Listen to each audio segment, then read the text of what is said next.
Some thoughts on July. Unlike the first 6 months of the year, July is not named after a god or goddess, but after the Roman general Julius Caesar, it being the month of his birth. Prior to that, it was called simply Quintilis, meaning fifth, as the fifth month of the Roman calendar. However, even if July is not named for a deity, there is much to celebrate in July. July is on average the warmest month of the year in the Northern Hemisphere and the second month of summer. The summer solstice has passed, but although the days begin to become shorter after solstice, the warmest days are yet to come. The so-called dog days, when the hot, sultry weather of summer usually starts, are considered to begin in early July.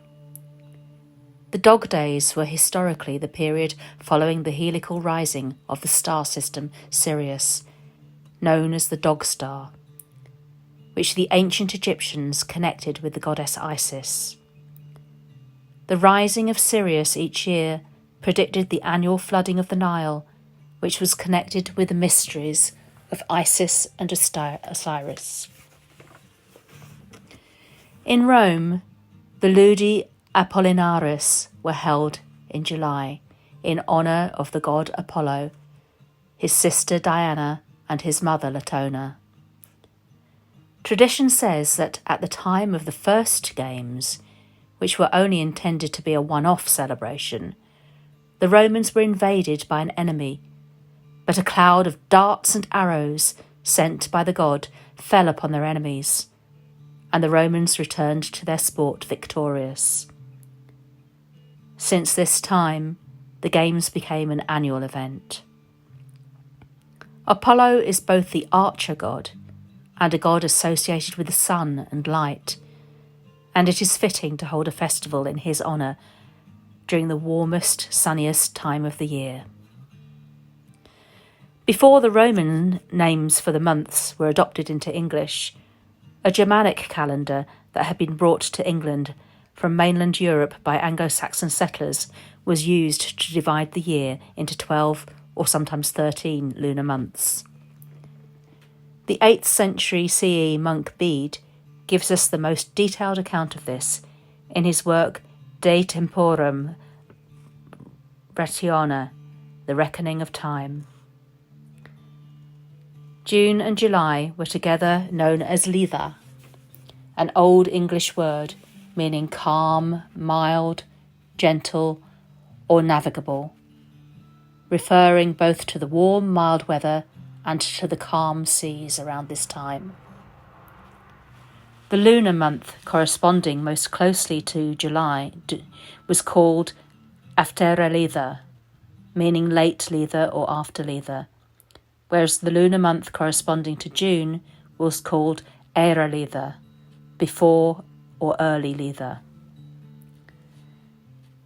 In some years, a leap month was added, in which there was a third month, Thrilis Litha, the third Litha.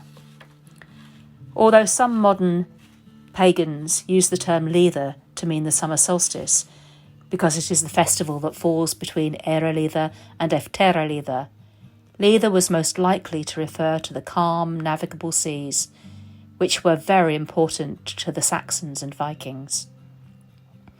Although we know very little about Anglo-Saxon festivals or gods, it would make sense to honour the gods of the sea in July, such as the Anglo-Saxon Wada, known as Vadi in Norse, or the Viking god Njord.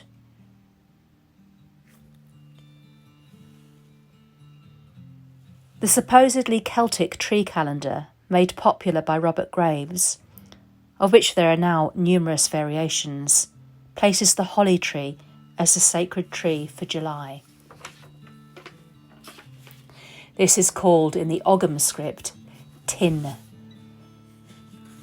The holly is a tree of protection and strength and is known as the best in the fight.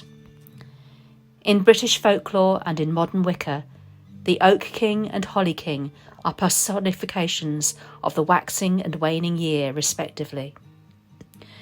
At the summer solstice, the Oak King is at the height of his power, but is then defeated by the Holly King, who rules the waning year until the winter solstice, after which he is in turn defeated by the Oak King. Hence July is the month of the Holly King. He has defeated the Oak King and is in his full power, and it is this time that the Holly King is best in the fight.